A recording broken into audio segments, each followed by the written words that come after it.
Bismillahirrahmanirrahim. Assalamu alaikum dear students. This is me Mohammad Irfan Anwar, your chemistry teacher. Well students, आज हम UHS के topic number 1 का test number 14 जो कि inorganic chemistry period से associated है उसको डिस्कस करेंगे. So let's move towards the discussion of the test. जी तो डियर स्टूडेंट्स, इस वक्त आप लोगों के सामने टेस्ट है. मैं उसका क्वेश्चन पढ़ता हूं. Question number 51. इंटरेस्टिंग टॉपिक, मेरे लेक्चर को ज़हन में रखिएगा. और ये यूएचएस का वो टॉपिक है जो पीरियड से एसोसिएटेड है. उससे मुतालिक टेस्ट नंबर 14 हमारा इस टॉपिक का सेकंड टेस्ट था. वैसे टेस्ट नंबर 14 क्वेश्चन नंबर 51 में कहता है कि what is the correct decreasing order of the first ionization energy. Okay, और वो तमाम कॉन्सेप्ट जो मैंने लेक्चर में बताया था और इससे पहले टेस्ट में भी डिस्कस किया था कि फर्स्ट आयनाइजेशन एनर्जी, पहले तो ionization energy, the amount of energy required to remove an electron from the valence shell of an isolated atom. Okay, और फर्स्ट आयनाइजेशन एनर्जी एक न्यूट्रल एटम में से पहला इलेक्ट्रॉन निकालना है. It is always endothermic, that's why. अब उसने उसका ट्रेंड पूछा है डिक्रीजिंग ऑर्डर में for the following elements. Okay, अगर मैं देखता हूं, मैं रिवाइज करता हूं कॉन्सेप्ट. आपको पता है कि left to right ionization energy increase करती है और दो जगह पे एनॉमली या इरेगुलरिटी आती है, ग्रुप 2A और 3A के दरमियान में. 2A की आयनाइजेशन एनर्जी 3A के एलिमेंट से ज्यादा होती है. बिल्कुल इसी तरह सेकंड 5A की आयनाइजेशन एनर्जी 6A से ज्यादा होती है. और कॉन्सेप्ट ऑर्बिटल फिलिंग का है. अब उन तमाम चीजों को ज़हन में रख के अगर हम देखते हैं, आंसर करते हैं, तो मेरे पास जो सुटेबल मोस्ट आंसर है that is the Charlie option. You know, beryllium group 2A के एलिमेंट है और इसकी एनर्जी बोरॉन जो कि 3A के एलिमेंट उससे ज्यादा होती है. तो beryllium is larger then boron. और फिर लिथियम जो है ऑफ कोर्स 1 एक दूसरे से ताल्लुक रखता है, इसकी आयनाइजेशन एनर्जी कम है. सो बेरिलियम जो ग्रुप 2A के एलिमेंट है चार्ली ऑप्शन में, उसकी आयनाइजेशन एनर्जी 1A से भी ज्यादा है और 3A से भी ज्यादा है. So best and the suitable most answer is the Charlie option. Very simple. आप टेबल में पेपर में देख सकते हैं कि वैल्यूज भी दी गई हैं, लेकिन मैं आपको पहले भी बता चुका हूं कि यहां पे आपने कॉन्सेप्ट और ट्रेंड को फॉलो करना है, क्रैमिंग की जरूरत नहीं है. Next question, question number 52. Statement में पढ़ रहा हूं. Consider the following statements about the ionization energy. Okay. Number 1, it is associated with an element. बिल्कुल सही है, एक एलिमेंट से एसोसिएटेड है. Its unit in kilojoules per mole, ठीक है. The elements must be in the gaseous state, isolated state या gaseous state यानी अलहदा हो, एक एटम की बात हो, बिल्कुल ठीक है. Number 4, it is an index of metallic character. ये दूसरा नाम है आयनाइजेशन एनर्जी का. अब क्वेश्चन पूछते हैं वो क्या कहता है, कहता है which of the following statement is correct. तो माय डियर स्टूडेंट्स, ये सारी स्टेटमेंट्स करेक्ट हैं. ये आयनाइजेशन एनर्जी का इंफॉर्मेटिव क्वेश्चन है जो कि पढ़ के आपको आपके कॉन्सेप्ट की रिवीजन होती है. So suitable most answer is the delta option. 1, 2, 3 and 4 तमाम स्टेटमेंट्स करेक्ट हैं. नेक्स्ट क्वेश्चन पे चलते हैं. Question number 53. The correct order of electronegativity. Now you know the electronegativity. It's a molecular property. It has no units. Electronegativity is the tendency of an element in a molecule to attract the shared pair of electrons. ये सारी बातें ज़हन में आ गई. अब उसमें हमें elements दे रही हैं, oxygen, fluorine, phosphorus and nitrogen. Well my dear students, हम इलेक्ट्रोनेगेटिविटी का ट्रेंड जानते हैं कि ये भी left to right periodic table में इंक्रीज करती है. ठीक है, तो उस कॉन्सेप्ट के मुताबिक अगर मैं देखता हूं तो अल्फा ऑप्शन में फ्लोरीन की सबसे ज्यादा है, फिर ऑक्सीजन की है, देन नाइट्रोजन, और टॉप टू बॉटम डिक्रीज करती है, नाइट्रोजन के नीचे फास्फोरस. तो alpha option is the correct option. अगर हम इलेक्ट्रोनेगेटिव वैल्यूज देखें तो सबसे ज्यादा फ्लोरीन 4.0, फिर क्लोरीन 3.0, सॉरी इसमें ऑक्सीजन लिखा है तो ऑक्सीजन भी हमारे पास क्लोरीन से भी ज्यादा होती है, 3.5 होती है, then nitrogen 3.0 and then phosphorus. Values भी दी गई हैं, लेकिन इसको हम कॉन्सेप्ट के ट्रेंड से भी आंसर कर सकते हैं. So very simple and common question. तो क्वेश्चन नंबर 53 का आंसर है alpha. Question number 54 dear students, periods को ज़हन में रखिएगा, तमाम concept, electron affinity, ionization energy, तमाम चीजों को ज़हन में रखें. स्टेटमेंट पढ़ते हैं. Which of the following property always increase along the period from sodium to the sulphur. Well, ionization energy always increase नहीं करती. मैंने बोला, अभी बोला कि वेरिएशन आती है 2 और 3 में, 5 और 6 में. सो ये तो मैं चूज नहीं कर रहा. इलेक्ट्रॉन एफिनिटी में 1A और 2A में वेरिएशन आती है, 4A और 5A में वेरिएशन आती है. जो मैंने प्रॉपर्टीज पढ़ाई थी लेक्चर में, वेरिएशन तो आती है, ऑलवेज इंक्रीज नहीं करती, एनॉमलीज हैं. Maximum oxidation state of their oxide, this is my answer. You know, मैंने कहा था कि ऑक्सीडेशन स्टेट किसी भी एलिमेंट की मैक्सिमम उसका ग्रुप नंबर होता है। सो जब हम left to right periodic table में जाते हैं 1A 2A 3A up to the 8A, चूंकि ग्रुप नंबर इंक्रीज ही करता है तो ऑक्सीडेशन स्टेट हमेशा इंक्रीज ही करती है। So this is my answer. Melting and boiling point का ट्रेंड हम जानते हैं कि 4A तक इंक्रीज देन डिक्रीज करता है। So Charlie option is the answer. But dear students, I am explaining every question because this is MDCAT. मैं बार बार कहता हूं कि यहाँ पे बड़ी सिंपल सी भी चीज को स्मार्ट वर्क करते हुए आंसर करना है विद द लॉजिकल रीजनिंग। और तमाम ऑप्शंस की रीजनिंग सिर्फ इसलिए दी जाती है कि आपके एमडी कैट के टेस्ट में आपके कॉन्सेप्ट्स रिवाइज हों, और अगर इससे रिलेटेड कोई क्वेश्चन पूछा जाए तो आप बेटर पोजीशन में उसको आंसर करने की। नेक्स्ट क्वेश्चन पे चलते हैं। क्वेश्चन नंबर 55 है, which of the following is the true about magnesium, phosphorus and chlorine. देखते हैं क्या कहते हैं। Their chlorides are ionic. भाई मैग्नीशियम की बात में तो पार्शली आयनिक, चले मान लेते हैं। फास्फोरस और क्लोरीन जब कॉम्बिनेशन में आते हैं कोवलेंट बॉन्ड बनता है। ये स्टेटमेंट ठीक नहीं है। Bit option, covalent bond is found in most of the compounds. भाई कैसे कह सकते हैं हम, हमारे पास आयनिक बॉन्ड भी बनते हैं, कोवलेंट बॉन्ड भी बनते हैं, इंटरमीडिएट भी होते हैं जिसमें हमारे पास डुअल नेचर होती है, पार्शली आयनिक या पार्शली कोवलेंट। सो ये स्टेटमेंट भी ठीक नहीं है। Charlie option, they are in the same period of the periodic table. Well this is the answer. हमारे पास अगर हम इन तीनों एलिमेंट्स को देखें तो मैग्नीशियम तो मेटल है, फास्फोरस क्लोरीन नॉन मेटल है। ये टोटल डिफरेंट प्रॉपर्टीज रखती हैं, इनका कोवलेंट आयनिक टोटली डिफरेंट है, but they are in the same period. इनकी ये प्रॉपर्टी मैच करती है। So now you get the idea कि मैंने लास्ट टेस्ट में भी डिस्कस किया था, लेक्चर में भी डिस्कस किया था कि आपको कम से कम ये जो पहले 3 पीरियड्स हैं ये याद होने चाहिए। आपके एमडी कैट के यूएचएस टॉपिक के इस पार्ट में आप एलिमेंट्स के बारे में जानते होंगे और उनकी लोकेशंस के बारे में, तो ही आप तमाम सवालों का सही भी जवाब दे सकेंगे। सो ये उससे रिलेटेड इंफॉर्मेशन बेस्ड क्वेश्चन है। Charlie option is my answer. They are in the same period. Question number 56 की बात करते हैं dear students. Which of the following is incorrect. Negative question है, ध्यान से आंसर करना है, बाकी स्टेटमेंट्स ठीक होंगी, इनकरेक्ट को चूज करना है। Incorrect valence shell electronic configuration देखते हैं of sp_dnf blocks of elements. Okay देखते हैं।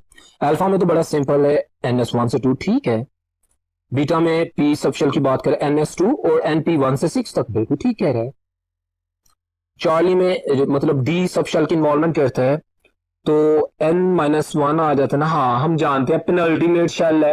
अगर हम 4s का फिल कर रहे होते हैं तो उसके बाद 3d फिल होता है, 5s के बाद 4d और मतलब 6s के बाद 5d। Got it.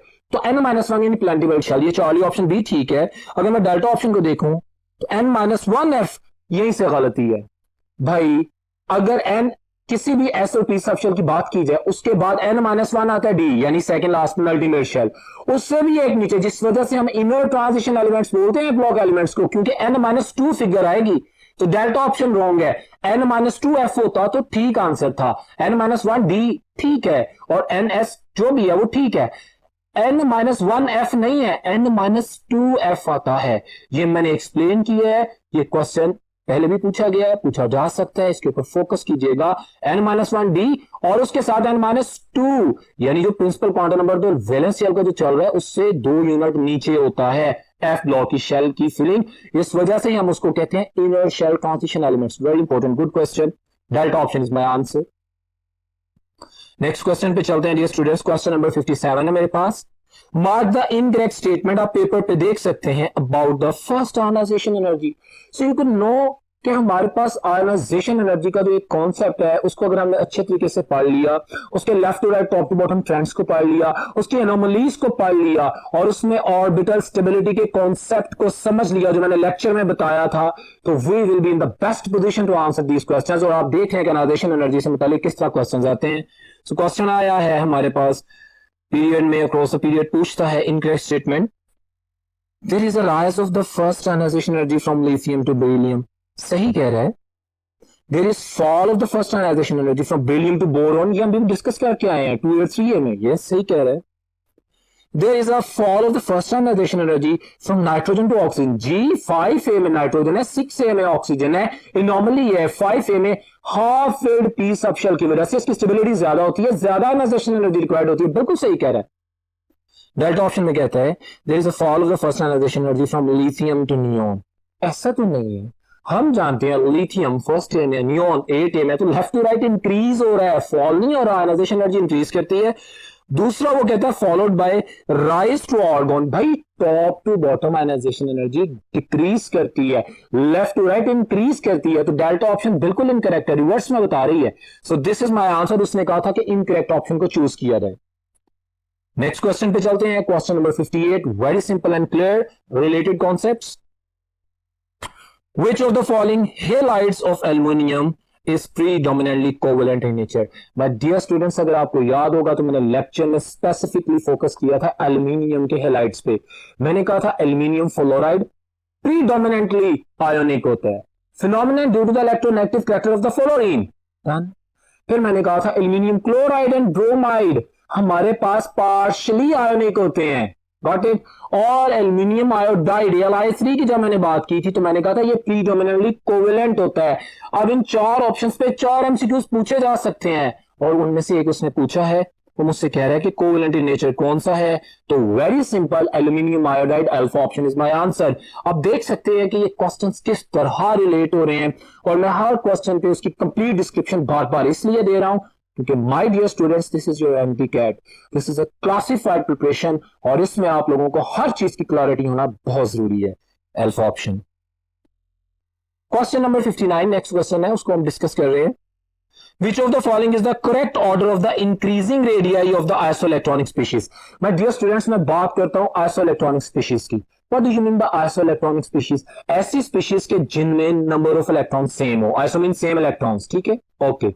अब इसमें एक और कॉन्सेप्ट मैच करना है आपने। हम जानते हैं कि anions are always larger than the neutral atom and neutral atom is larger than the cations. अच्छा, इसमें आप ये कॉन्सेप्ट भी जानते हैं कि जितना ज्यादा नेगेटिव आयन होगा उतना ज्यादा साइज होगा, बड़ा साइज होगा, आयनिक रेडियस ज्यादा होगा, और जितना ज्यादा पॉजिटिव चार्ज होगा उतना स्मॉलर साइज होगा। तो इस कॉन्सेप्ट को ध्यान में रखते हुए हम अभी बात करते हैं, ऑप्शंस को देखते हैं। तो मेरे पास जो ऑप्शंस हैं, अल्फा ऑप्शन मिसमैच कर रही है, इस कॉन्सेप्ट को जो मैंने सारा बोला रिवर्स कर रही है। डायपॉजिटिव स्मॉलर होता है, बीटा ऑप्शन भी रेलेवेंट है। यूनिपॉजिटिव भाई स्मॉलर होता है, ट्राई मतलब यूनिपॉजिटिव उसको रिवर्स में कह रहे हैं ना, ट्राई पॉजिटिव को। Delta option is my answer, the suitable most answer. Al+3 सबसे स्मॉलर है, उससे बड़ा डायपॉजिटिव आयन है, उससे बड़ा यूनिपॉजिटिव आयन है, और फ्लोराइड आयन नेगेटिव आयन सबसे बड़ा है। So this is the thing in front of you. Delta option is my answer. Very simple answer, very clear answer, you have to work on it. Question number 60 की बात करते हैं। आप देख सकते हैं व्हाइट बोर्ड पे, which of the following is the correct order of acidity? It's a beautiful question. Well my dear students, मैं इसको डिस्कस करूंगा। मैंने ऑक्सीडेशन स्टेट्स में आपको एक रिलेशन बताया था। मैंने कहा था ऑक्सीडेशन स्टेट सिर्फ ऑक्सीडेशन स्टेट को कैलकुलेट करने का नाम नहीं है, प्रॉपर्टी एसोसिएटेड है। अब उसने एसिडिक स्ट्रेंथ पूछा है, मैं इन ऑप्शंस में देखा, मुझे कहीं पे H पॉजिटिव आयन तो नजर नहीं आ रहा, मुझे कहीं पे हाइड्रोक्सिल आयन के साथ कंपैटिबिलिटी तो नजर नहीं आ रही। मैं कैसे आंसर करूंगा कौन सा स्ट्रॉन्ग एसिड है? मुझे तो लॉन पेयर्स का भी कॉन्सेप्ट क्लियर नहीं हो रहा, तो मैं ऑक्सीडेशन स्टेट देखूंगा। मैंने आपको बताया था, मैं रिवाइज कर रहा हूं कि एक मॉलिक्यूल में कोई सेंट्रल एटम जिसकी ऑक्सीडेशन स्टेट जितनी ज्यादा होगी उसकी एसिडिक स्ट्रेंथ उतनी ज्यादा होगी। जितनी ज्यादा ऑक्सीडेशन स्टेट होगी that is directly proportional to the acidic strength. For example, अगर मैं बात करता हूं आपके सामने beta option is my answer, I am gonna justify that. If you could see that, मैं व्हाइट बोर्ड पे इसको सॉल्व करता हूं आप लोगों के लिए।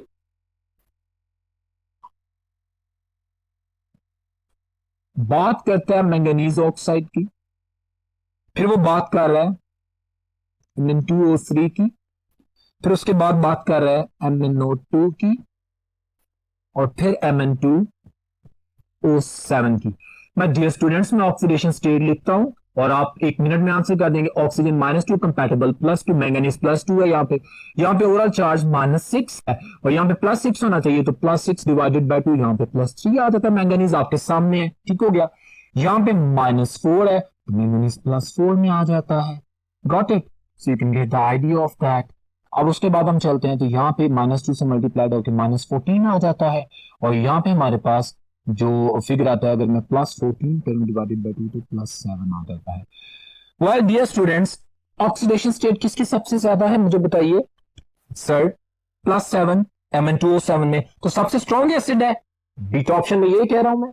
इस तरह आप देखें MnO2 में +4 ऑक्सीडेशन स्टेट है, ये उसके बाद है, और यहाँ पे +3 है और यहाँ पे +2 है। जिसकी जितनी ज्यादा ऑक्सीडेशन स्टेट है उतना ज्यादा स्ट्रॉन्ग एसिडिक इन नेचर है। एक और बात सुन ले, रिलेटेड है, मैंने लेक्चर में बताया था, जिसमें किसी सेंट्रल एटम के किसी भी मॉलिक्यूल में जितनी ज्यादा ऑक्सीडेशन स्टेट होगी उसका कोवेलेंट कैरेक्टर भी उतना ज्यादा होगा, उसकी एसिडिक स्ट्रेंथ भी उतनी ज्यादा होगी। ये मैंने दो important most MCQ point share किए, आपसे याद रखिएगा। Oxidation state is directly proportional to the acidic strength and the covalent character. और अगर कोई आयनिक कैरेक्टर पूछे तो ऑर्डर रिवर्स हो जाएगा, क्योंकि हम जानते हैं कि covalent character is inversely proportional to the ionic character. So ये तमाम चीजें एमडीकैट के मुख्तलिफ क्वेश्चंस में मुख्तलिफ अंदाज से पूछी जा सकती हैं। That's why I am giving you the complete description. बहरहाल क्वेश्चन नंबर 60 का answer beta, very simple. Next question, question number 61, मैं स्टेटमेंट पढ़ता हूं। इंटरेस्टिंग स्टेटमेंट है, ट्रिकी स्टेटमेंट है।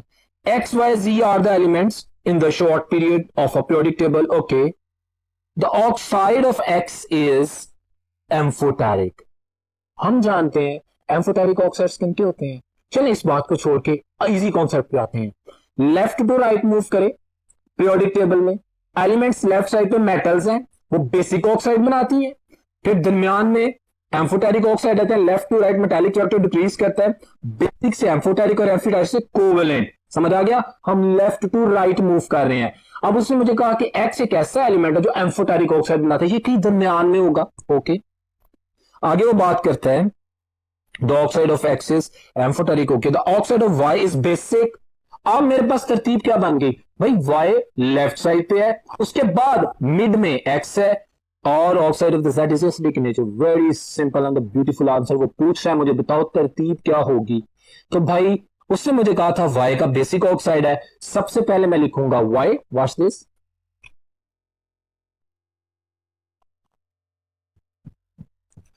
मैं सबसे पहले वाई लिखूंगा, ये बेसिक ऑक्साइड बना रहा है। लेफ्ट टू राइट मूव कर रहा हूं ना, फिर मेरे पास बेसिक कैरेक्टर कम होता है, एक्स में उसने कहा था एम्फोटेरिक, और उसके बाद जी लिखूंगा जो कि एसिडिक ऑक्साइड बना रहा है।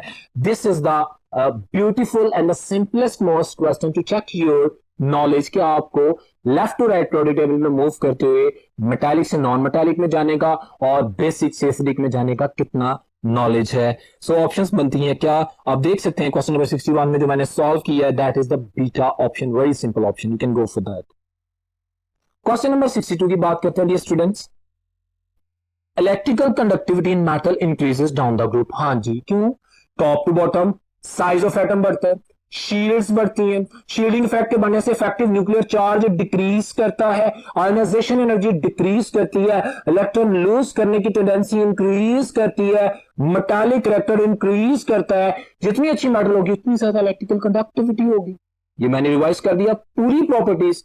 अब बात करते हैं उसका क्वेश्चन, तो what is the correct order of the conductivity in 1b। Okay जी, ये ट्रांजिशन एलिमेंट्स की बात कर रहा है। ट्रांजिशन एलिमेंट्स भी ऑफ कोर्स हम इस क्वेश्चन को रिलेटेड ही समझेंगे, क्योंकि मेटल्स की बात कर रहे हैं ना। तो माय डियर स्टूडेंट्स, इस पॉइंट को ध्यान में रखते हुए यहाँ पे आपका नॉलेज आता है।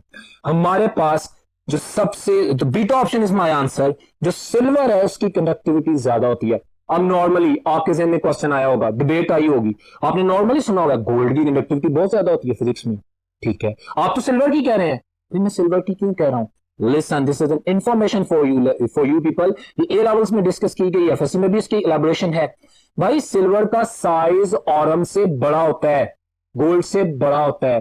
बेशक ये +1 होता है, लेकिन कंडक्टिविटी ज्यादा होती है। उसके बाद कॉपर की, और फिर गोल्ड की। अच्छा, गोल्ड की कंडक्टिविटी तो बहुत ज्यादा होती है, आप उसको सबसे एंड में क्यों रख रहे हैं? भाई गोल्ड का साइज स्मॉल है, फर्स्ट स्टार्ट में जैसे ही उसमें से इलेक्ट्रॉन पास ऑन करते हैं उसमें रेजिस्टेंस बढ़ती है, ऑसिलेशन स्टार्ट होती है। रेजिस्टेंस बढ़ने की वजह से उसकी कंडक्टिविटी डिक्रीज हो जाती है। That is not a good conductor as compare to the silver and the copper. Got it? So अगर मैं ट्रेंड्स की बात करूं, the correct order of the conductivity in 1b is beta option. My dear students, ये transition element की chemistry हमने उसमें इतना लेक्चर में फोकस नहीं किया था, लेकिन जो कि क्वेश्चन आया है I am going to explain you. उम्मीद करता हूं आप उसको याद करेंगे। नेक्स्ट क्वेश्चन पे चलते हैं, question number 63। Which of the following period of the modern periodic table has lanthanide series? बहुत आसान, lanthanide series, lanthanide contraction, cerium से लुटीशियम। याद आया कुछ? तो हमारे पास ये कौन सा पीरियड होता है? 6th period. एक्टिनाइड्स किस में होती है बताइए? 7th में। और 7th पीरियड से एसोसिएटेड मैंने कहा था, क्या इंफॉर्मेशन शेयर की थी आपको? मैंने बताया था कि इनकम्प्लीट है। ठीक है। और आपको मैंने ये भी बताया था जो 6th पीरियड है this is the longest period. कितने एलिमेंट होते हैं? 32। इस एक क्वेश्चन से रिलेटेड मैंने 4 एमसीक्यूज आपसे एमडी कैट के शेयर किए जो आपको लाजमी आने चाहिए। We are in a competition. Next question. Well, question number 64 आप पेपर पे देख सकते हैं टेबल पे। In a period the gradual decrease in atomic radius is due to. बड़ा आसान सवाल। हम जब पीरियड में मूव करते हैं तो एक शेल सेम रहता है, left to right atomic size decrease करता है। क्यों? शेल सेम रहता है और न्यूक्लियस में प्रोटॉन बढ़ते जाते हैं, वायरस में इलेक्ट्रॉन बढ़ते जाते हैं, न्यूक्लियर चार्ज बढ़ता जाता है, उसकी ग्रिप स्ट्रेंथन होती जाती है जिसकी वजह से साइज स्मॉल होता जाता है। So my dear students, alpha option is my answer. मैं बाकी भी देख लेता हूं कोई मिलती जुलती। Negatively charge electrons in the shell are pulled closer to the nucleus. Reason तो ठीक है, लेकिन मतलब बात तो ठीक है बीटा ऑप्शन, लेकिन उसने रीजन पूछी है। रीजन तो न्यूक्लियर चार्ज है ना। बी वेरी स्मार्ट वाल आंसरिंग। आपको बीटा ऑप्शन भी ठीक लग रही होगी, लेकिन उसने क्वेश्चन किया है कि एटॉमिक रीजन की ड्यू टू। रीजन क्या है? तो एक ही रीजन है, न्यूक्लियर चार्ज का बढ़ना। Alpha option is my answer. No need to get confuse about A and B, क्योंकि उसने कहा in the period the gradual decrease in the atomic radius is due to the effective nuclear charge which is increasing. ये reason है। B तो phenomenon है जिसकी वजह से इफेक्ट होता है। So you can go on. Question number 65 की बात करते हैं। Ionization energy of an element increases with the increase of which of the following factors. भाई आयनाइजेशन एनर्जी क्यों इंक्रीज करती है? हम देख रहे थे उसने ऑप्शन का न्यूक्लियर चार्ज, ऑप्शन बी का size of the atom, C में का shielding effect. Well my dear students, हमारे पास खूबसूरत कॉन्सेप्ट बड़ा है। मैं आपसे क्वेश्चन करता हूं इस क्वेश्चन को एक्सप्लेन करने के लिए। Nuclear charge left to right increase करता है कि टॉप टू बॉटम? 90% बच्चों के में क्वेश्चन आता है लेफ्ट टू राइट और जवाब गलत हो जाता है। भाई न्यूक्लियर चार्ज तो लेफ्ट टू राइट भी इंक्रीज करता है, टॉप टू बॉटम भी इंक्रीज करता है न्यूक्लियर चार्ज, क्योंकि नंबर ऑफ प्रोटॉन्स न्यूक्लियस में इंक्रीज कर रहे हैं। Effective nuclear charge left to right increase करता है, effective nuclear charge top to bottom decrease करता है। तो खाली न्यूक्लियर चार्ज और इफेक्टिव न्यूक्लियर चार्ज का फर्क याद रखें। उसके बाद अब ये इसलिए मैंने उसको छोड़ दिया क्योंकि उसने खाली न्यूक्लियर चार्ज लिखा था। बाकी बीटा और चार्ली दोनों ऑप्शंस ठीक हैं, जो कि आयनाइजेशन एनर्जी में जारी बात है शील्डिंग इफेक्ट भी प्ले करती है रोल।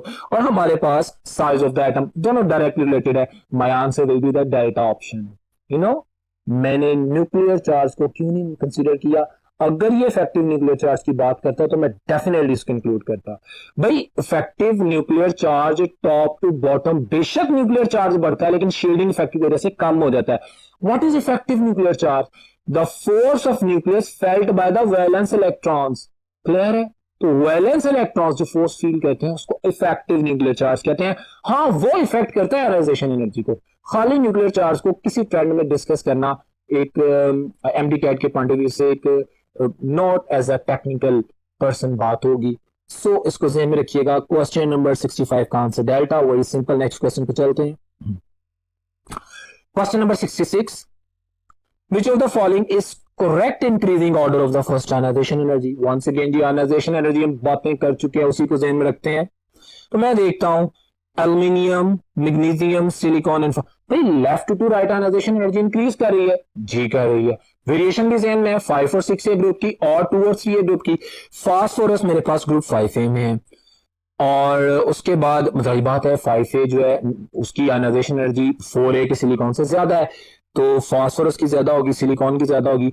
अब एल्यूमिनियम और मैग्नीशियम में कंपटीशन आ गया। मैग्नीशियम चूंकि 2A से है, इसकी आयनाइजेशन एनर्जी 3A एल्युमिनियम से ज्यादा है। Alpha option is my answer, the beautiful answer to the question. ऐसे सवालों का जवाब आपको अंदाजा हुआ एमडी कैट स्टूडेंट्स, आप कैसे आंसर करेंगे? आपको ट्रेंड का भी पता होना चाहिए, एनोमली का भी, और सबसे इंपॉर्टेंट ये जो 2 पीरियड्स है जो मैंने लेक्चर में एक्सप्लेन किए थे और प्रीवियस टेस्ट में ड्रॉ भी किए थे, आपको बताए थे, इन एलिमेंट्स का पता होना चाहिए कि वो कौन किस ग्रुप में पाए जाते हैं, फिर मैं आंसर करूंगा। Alpha option is my answer, very simple, जिसमें मैंने जस्टिफाई किया। क्वेश्चन नंबर 67 की बात करते हैं। Which of the following cations has smaller heat of hydration? It's a beautiful concept. Heat of hydration या hydration energy is directly proportional to the charge density. मैं एक लाइन लिख देता हूं, आपके लिए रिलेशन याद हो जाएगा, मैंने लेक्चर में भी बताया था। Watch this. क्वेश्चन है मेरे पास, 67.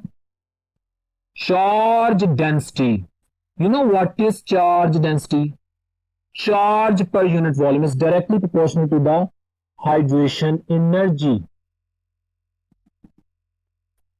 जितनी ज्यादा चार्ज डेंसिटी होगी, मतलब चार्ज ज्यादा हो, साइज स्मॉलर हो, चार्ज डेंसिटी ज्यादा, जितनी ज्यादा चार्ज डेंसिटी होगी उतनी ज्यादा हाइड्रेशन एनर्जी होगी। अब इस पे देखते हैं किसका है।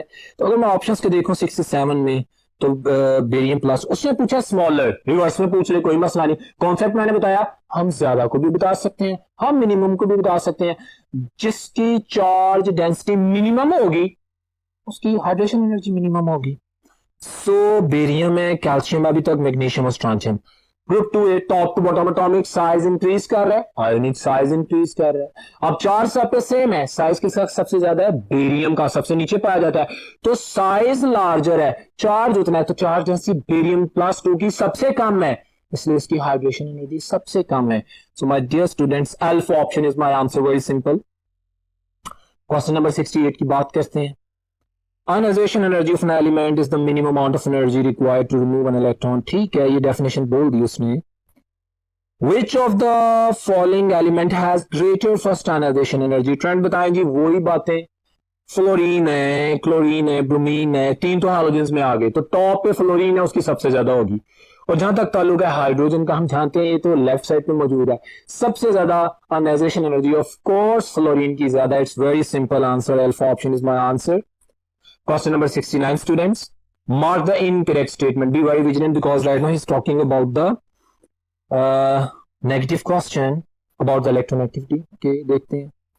The maximum electronegatiivity is that of the fluorine element in the periodic table. बिल्कुल जानते हैं 4.0 सही कह रहे हैं, हमने गलत को चूज करना। The minimum electronegatiivity is that of the cesium element. ठीक कह रहा है, इसकी इलेक्ट्रोपॉजिटिविटी मैक्सिमम होती है, बेस्ट मेटल है, इसकी सबसे कम पाई जाती है। You know that. It has no unit, of course, it's a ratio, it's a molecular unit. तो हमारे पास इसका यूनिट नहीं होता, it's a competition between, जो हम पॉलिंग स्केल से निकालते हैं तो इसका कोई यूनिट नहीं होता। आयोनाइजेशन एनर्जी का unit kilojoules per mole, electron affinity का unit kilojoules per mole, electronegativity is a molecular property, ये रेशियो है, इसका कोई यूनिट नहीं है। सही कह रहा है। डेल्टा कहता है it is the property of an element in the isolated form. भाई मैंने अभी कहा electronegativity is a molecular property, it's not atomic property, तो ये गलत कह रहा है ना। एलिमेंटल प्रॉपर्टी तो इलेक्ट्रॉन अफिनिटी है, आयोनाइजेशन एनर्जी है, इलेक्ट्रोनेगेटिविटी नहीं है, तो ये मेरा आंसर है डेल्टा ऑप्शन, जो कि इनकरेक्ट है about the electronegativity. Next question की तरफ चलते हैं। Question number 70। The apparent charge that an atom would have in the compound, ये तो ऑक्सीडेशन स्टेट की डेफिनेशन होगी, बिल्कुल ठीक कह रहा है। Consider the following statement about the oxidation state. देखते हैं भाई। Number 1, in ionic compounds the number of the electron which an atom loses or gains, बिल्कुल सही है। Number 2, in a covalent compound the oxidation state of an element is decided by the difference of electronegativity between the two atoms, बिल्कुल ठीक है, बिल्कुल ठीक है। Positive या नेगेटिव होगी ना, हम कहते हैं ना कि पार्टनर एटम को देखना हो तो उसके ऊपर कौन सा चार्ज आता है, जो ज्यादा इलेक्ट्रोनेगेटिव है उसमें नेगेटिव आएगा। अब देखिए ना, CH4 वही कार्बन H के साथ हो तो पॉजिटिव, CCl4 वही कार्बन क्लोरीन के साथ हो तो नेगेटिव 4, तो ये सही कह रहा है। Number 3, in a covalent compound the element with less electronegativity has the, बिल्कुल सही है, मैं बोल चुका हूं। क्वेश्चन कहता है बताएं करेक्ट कौन सी है, तो सारी करेक्ट है भाई, delta option is my answer. My dear students, very simple, this question is informative for you people, so that if you are confusing in anything you can get the complete data from this question। ये सारी statements ठीक है, delta option is my answer. Next question पे चलते हैं। Question number 71 है, in which of the following pairs first element has maximum and second element has minimum first ionization energy in the periodic table। भाई statement को follow करनी है, जो वो पूछना चाहते हैं आंसर करते हैं। हमें ट्रेंड पता है, आयोनाइजेशन एनर्जी का पता है, नॉर्मलीज का पता है, तो अब आंसर कर देते हैं। कहता है हीलियम की आयोनाइजेशन एनर्जी सीजियम से ज्यादा है, यही मेरा आंसर है। हीलियम क्या है? नोबल गैस है, एक्सट्रीम राइट पे है, फील्ड ऑर्बिटल है, maximum amount of energy required to remove its electron. और सीजियम लेफ्ट पे भी है और बॉटम पे भी है, एक एलिमेंट टॉप राइट पे और एक लेफ्ट बॉटम पे है। तो हम जानते हैं top to bottom ionization energy decrease करती है, जो जितना नीचे होगा उसकी आयोनाइजेशन एनर्जी उतनी कम होगी। बिल्कुल सही, alpha option is my answer. बाकी भी मैं देख लेता हूं, लेकिन बाकी भी सूटेबल में से रिवर्स ऑर्डर में लिखी गई हैं, बिल्कुल रिवर्स ऑर्डर में लिखी गई है। Alpha option is my answer. वही ट्रेंड्स को ध्यान में रखते हैं। तो वेरी सिंपल, क्वेश्चन नंबर 71 बात करते हैं क्वेश्चन नंबर 72 की। The power of an atom of element to track the shape of electron, इसे क्या कहते हैं? इसे कहते हैं definition of electron activity. Simple questions भी तो आते हैं, तो आपको आंसर आना चाहिए। Alpha option is my answer, it's very simple, कई दफा इसी टेस्ट में रिपीट किया। क्वेश्चन नंबर 73 की बात करते हैं। The decreasing order of the second ionization energy of barium, potassium and calcium is. यहां पर मैं बात करना चाहूंगा जो मैंने लेक्चर में की थी, मैं रिवाइज करना चाहूंगा। My dear students, मैंने आपको कहा था कि second ionization energy, amount of energy required to remove an electron from a unipositive ion, ठीक है। सेकंड आयनाइजेशन एनर्जी हमारे पास हमेशा फर्स्ट से ज्यादा होती है, दूसरा एमसीक्यू। और अगर हमारे पास कहीं पे बहुत ज्यादा गैप आ जाए आयनाइजेशन एनर्जी की वैल्यूज का, तो भाई वहां पे शेल भी चेंज हुआ है, ये भी याद रखिएगा। मैंने लेक्चर में वादा किया था, दोबारा बोल रहा हूं। यहां पे एक और चीज मैं लाजमी शेयर करना चाहूंगा। माय डियर स्टूडेंट्स, अगर आपको टेबल में डिफरेंट आयनाइजेशन एनर्जीज दे दी जाएं और आपसे पूछा जाए क्या मुझे बताएं, ये चार वैल्यूज हैं एक एलिमेंट की आयनाइजेशन एनर्जीज की, ए बी सी नाम ले दे, वो एलिमेंट का नाम भी ना लिखे, एमडीगेट में क्वेश्चंस आए हैं, और चार आयनाइजेशन एनर्जीज वैल्यूज के मुताबिक आपसे पूछे कि भाई बताओ किसके वैलेंस शेल में 2 इलेक्ट्रॉन्स हैं। मेरा क्वेश्चन समझिए, मैंने बहुत खूबसूरत क्वेश्चन प्रेजेंट किया। किसके वैलेंस शेल में 2 इलेक्ट्रॉन है? मैं कैसे बता सकता हूं? मैं बता सकता हूं आयनाइजेशन एनर्जी से। कैसे? मैं देखूंगा फर्स्ट आयनाइजेशन एनर्जी, मैं देखूंगा सेकंड आयनाइजेशन एनर्जी, फिर मैं देखूंगा थर्ड आयनाइजेशन एनर्जी। मेरे पास वो टेबुलर फॉर्म जिसमें सेकंड और थर्ड आयनाइजेशन एनर्जी में मैक्सिमम गैप हो, इसका मतलब है ठीक है सेकंड आयनाइजेशन एनर्जी ज्यादा है, पहले और दो के दरमियान फर्क है, लेकिन दूसरे और तीसरे के दरमियान बहुत ज्यादा गैप आ गया है। इसका मतलब है शेल चेंज हो गया है। शेल चेंज होने का मतलब है कि पहली 2 आयनाइजेशन एनर्जीज उन 2 इलेक्ट्रॉन्स की थी जो वैलेंस में मौजूद थे, अब तीसरी का गैप बहुत ज्यादा है, इसका मतलब है तीसरा इलेक्ट्रॉन लोअर शेल से निकला है। तो मैं बता सकता हूं कि वैलेंस शेल में 2 इलेक्ट्रॉन पाए जाते हैं। मेरी बात समझे? मैग्नीशियम की मिसाल आप ले सकते हैं, आपके सामने है, आपकी बुक में लिखी गई है। मैं आपको जनरल करैक्टर कॉन्सेप्ट एक्सप्लेन करता हूं। इसी तरह अगर मैं आपसे पूछूं कि किसके वैलेंस शेल में 3 इलेक्ट्रॉन्स हैं, तो मैं देखूंगा अगर तीसरी और चौथी आयनाइजेशन एनर्जी के दरमियान में मैक्सिमम गैप आता है तो वैलेंस शेल फिर शिफ्ट ऑन हुआ है, एक शेल चेंज हुआ है। फिर मैं उसको चूज करूंगा कि भाई फर्स्ट सेकंड थर्ड में माइनर गैप है, थर्ड और फोर्थ में मैक्सिमम गैप है, तो मैं ये भी बता दूंगा।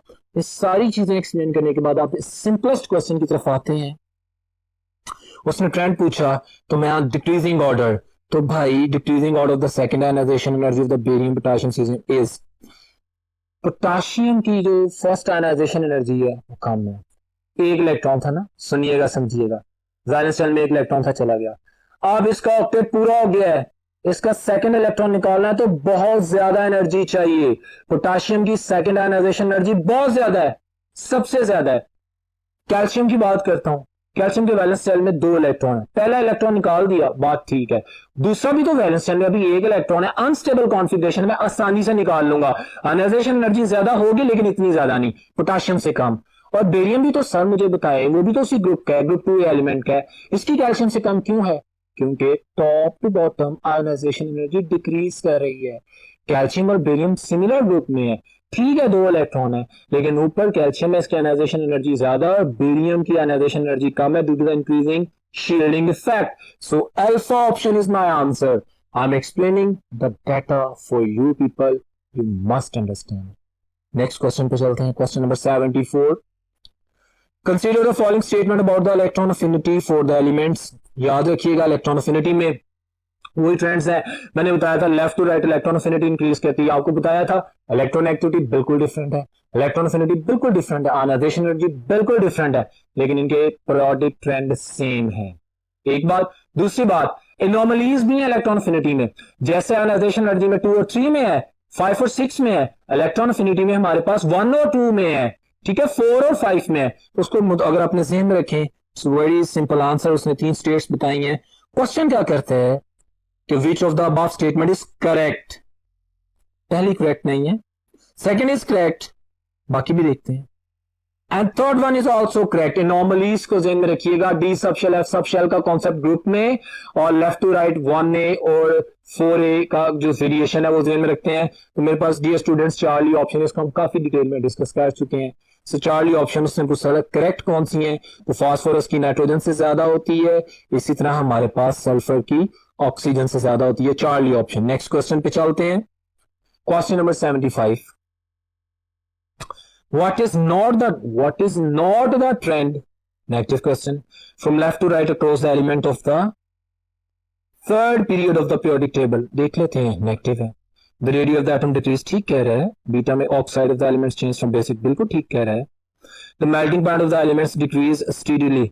बात सुने, स्टीडली से क्या मुराद है? लेफ्ट टू राइट, हमारे पास उसने जनरल बात की है। हम जानते हैं melting and boiling point left to right periodic table में दो प्रॉपर्टीज शो करते हैं, left to right increase then decrease, क्योंकि मेल्टिंग एंड बॉइलिंग पॉइंट उनके दरमियान जो बाइंडिंग एनर्जी है उस पर डिपेंड करता है। पहले नंबर ऑफ अनपेयर्ड इलेक्ट्रॉन बढ़ते हैं, ग्रुप 4A तक बाइंडिंग एनर्जी बढ़ती है, एमपीपीपी बढ़ता है और फिर डिक्रीज करता है। सो ये जो उसने बात की है ना चार्ली, ये कंफ्यूजिंग है, ये ठीक नहीं है। उसमें क्वेश्चन किया था जो करेक्ट नहीं है। Note the trend, Charlie option is my answer, delta भी ठीक ही है। So next question, question number 76। Which of the following is not amphoteric oxide? हमें एम्फोटेरिक ऑक्साइड याद होने चाहिए, मेटलाइट्स की ऑक्साइड, ठीक है, और एल्युमिनियम मेटल का ऑक्साइड भी एम्फोटेरिक होता है। याद है, सारी बातें देखते हैं। वो कहते हैं एल्युमिनियम ऑक्साइड है ना, जिंक ऑक्साइड एम्फोटेरिक है भाई। Calcium oxide strongly basic, Charlie option is my answer. Calcium का ऑक्साइड बेसिक है, बाकी लेड का ऑक्साइड एम्फोटेरिक है। हमारे पास बेरिलियम का ऑक्साइड एम्फोटेरिक है, अल्युमिनियम का एम्फोटेरिक है, जिंक का एम्फोटेरिक है, वो हमें पता है जो हमने पढ़े हुए हैं। लेकिन कैल्शियम तो टिपिकल मेटल है, इसका ऑक्साइड बेसिक इन नेचर है। Charlie option is my answer. Question number 77। Which of the following is the correct order of the increasing ionization energies? देखिए आयनाइजेशन एनर्जी कितनी इंपॉर्टेंट है। आंसर करते हैं इसको, of the elements. Same trend देखते हैं, तो नियॉन जो कि ग्रुप 8 में है उसके सबसे ज्यादा, अच्छा उसने हमसे पूछा है कि इंक्रीजिंग ऑर्डर, तो जो सबसे कम है वो 2A ग्रुप है, फिर 5A है, फिर 7A है। Alpha option is my answer, very simple, I know that you know. ठीक है, अब आगे चलते हैं, alpha option, question number 77। Next question पे चलते हैं, question number 78। Which one of the following halogen has positive oxidation state? Popular question. वो कौन सी ऐसी हैलोजन है जो कि इलेक्ट्रॉन एक्टिव ग्रुप है, जो सॉल्ट फॉर्मिंग है, लेकिन वो अपनी नेचुरल ओर्स में पॉजिटिव ऑक्सीडेशन स्टेट में पाया जाता है? दैट इज आयोडीन, या आयोडेट्स की फॉर्म में पाया जाता है। Very popular question. So delta option is my answer, delta में आयोडीन लिखा गया है। Next question, question number 79। An element that has a high ionization energy and tend to be chemically inactive. मुझे सवाल का जवाब इसी स्टेटमेंट में मिल गया, केमिकली इनएक्टिव, जो रिएक्शन नहीं करते। कौन?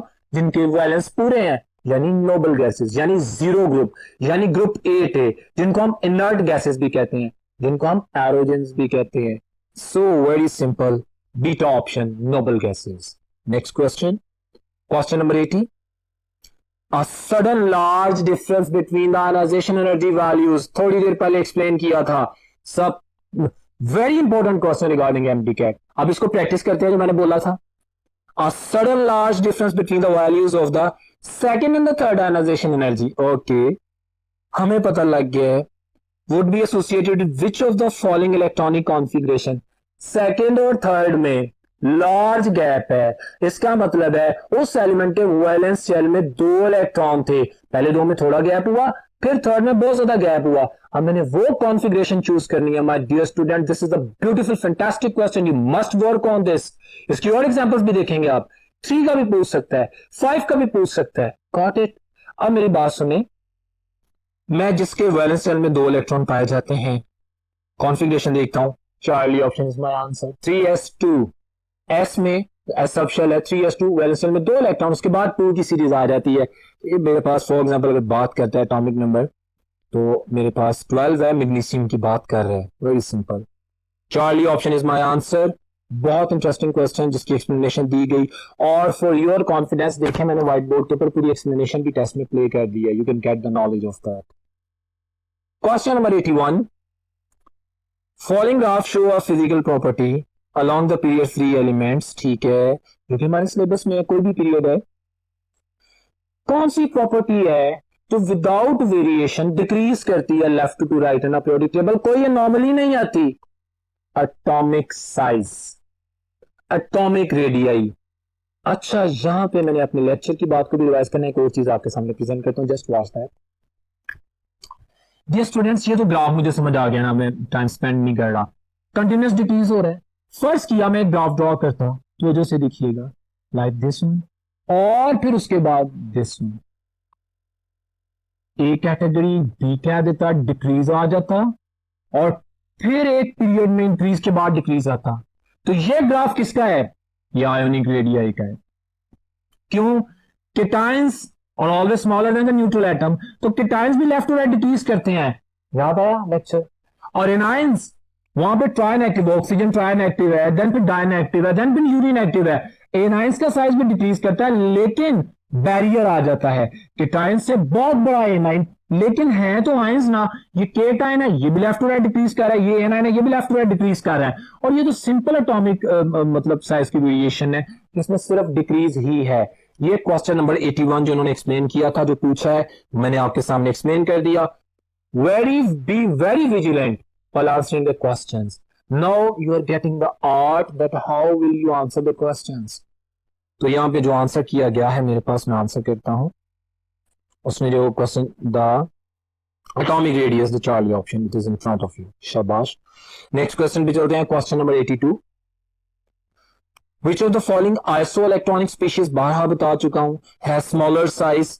भाई आइसो इलेक्ट्रॉनिक जिनमें नंबर ऑफ इलेक्ट्रॉन सेम है। अब साइज एनाइंस का लार्जर होता है, न्यूट्रल का उससे छोटा, केटाइंस का सबसे छोटा।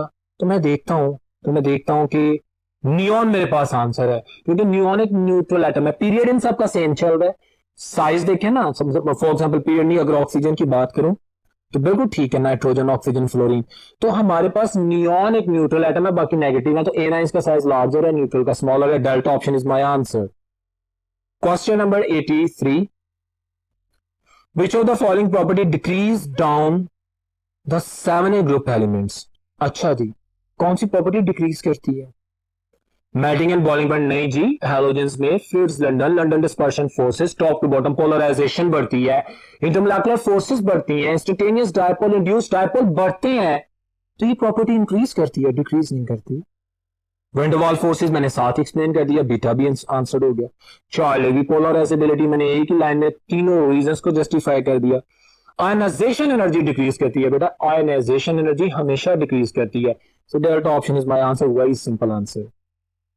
बाकी सारी प्रॉपर्टी इंक्रीज करती है। Question number 84। Which of the following type of the radius has greater value? भाई वही कॉन्सेप्ट। अब देखेंगे नेगेटिव, न्यूट्रल और पॉजिटिव, और अगर मैं इन वैल्यूज को देखूंगा, उसने मेरे पास जो ऑप्शन दिए हैं, एक नेगेटिव चार्ज है, एक पॉजिटिव चार्ज है। अच्छा, एक कोवेलेंट रेडियाई है और एक वैंडरवाल्स रेडियाई है। अच्छा, इसका अगर मैं ट्रेंड एक्सप्लेन करूं ना आपके सामने, तो आप डियर स्टूडेंट्स सॉल्यूशंस में देखें, सॉल्यूशंस में मैंने ट्रेंड भी एक्सप्लेन कर दिया है। उस ट्रेंड के मुताबिक आप देख सकते हैं अल्फा ऑप्शन मेरा आंसर है, A9 is larger then.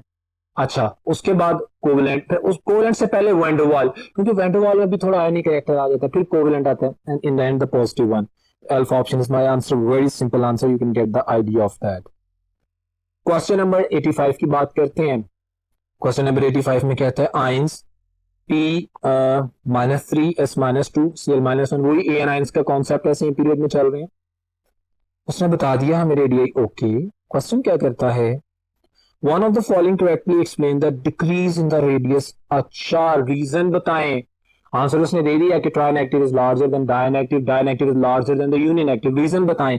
Reason आ रही है आपके पास क्वेश्चन में। पहले कहते हैं increase in the total number of electrons. भाई why with respect to the nuclear charge? नहीं, ये तो कोई बात नहीं है, ऐसे इलेक्ट्रॉनिक की बात कर रहे हैं। And increase in the total number of the electrons with the nuclear charge remaining constant. नहीं भाई, increase in the number of electron, भाई increase in number of electron क्यों हो रहे हैं? वो तो ऐसे इलेक्ट्रॉनिक कह रहा है, तो दोनों स्टेटमेंट मिसमैच है। करेक्टली एक्सप्लेन करती है चार्ली, a constant total number of electrons, constant total number, correct. And an increase in the nuclear charge, this is the reason. Nuclear charge increase हो रहा है, नंबर ऑफ इलेक्ट्रॉन्स उतने हैं, nucleus की ग्रिप बढ़ती जा रही है, साइज डिक्रीज होता जा रहा है। This is the suitable most and the best answer Charlie option, question number 85 का। और यूं माय डियर स्टूडेंट्स, आज का जो टेस्ट नंबर 14 था, पीरियड से एसोसिएटेड था, बहुत इंटरेस्टिंग, बहुत informative and fantastic kind of the test MD CAT आपके सामने एक्सप्लेन किया गया। उम्मीद करता हूं कि आपने इसकी तमाम इंफॉर्मेशन को गैदर किया होगा, आप तैयारी करेंगे और इंशाल्लाह आपका टेस्ट बेहतरीन होगा। नेक्स्ट लेक्चर में दोबारा मुलाकात होगी, तब तक अल्लाह हाफिज।